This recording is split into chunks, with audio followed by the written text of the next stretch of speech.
आपण पाहत आहात कराड वार्ता न्यूज नेटवर्क। चितपट जो करतो तोच विजयी होतो, ज्याचा हात वर पंच करतो तोच विजयी होतो।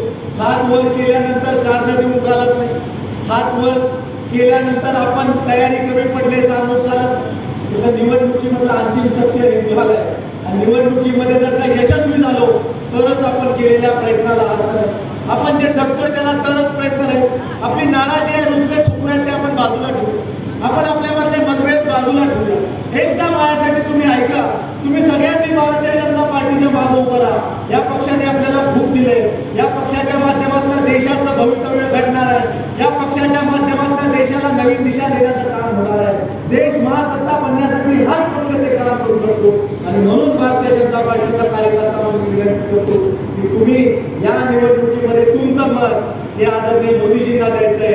तुमचं मत छत्रपती उदयन महाराजांच्या चिन्हासमोरचं बटन दाबून द्यायचंय आणि माझी खात्री आहे की या परिसरामधून मोठं मताधिक्य या निवडणुकीच्या निमित्तानं आपण आदरणीय छत्रपती उदयन महाराजांना द्यायचं। मला आता संपवलं पाहिजे, कारण आपल्याला आचारसंहितेमध्ये 10 वाजेपर्यंत परवानगी, अनेक प्रमुख नेत्यांनी आपलं मार्गदर्शन इथं करायचं। मला आपल्याला एवढं सांगायचं, महाभारतामध्ये अभिमन्यूची जशी अवस्था आहे तशी यांनी माझी अवस्था करून टाकली।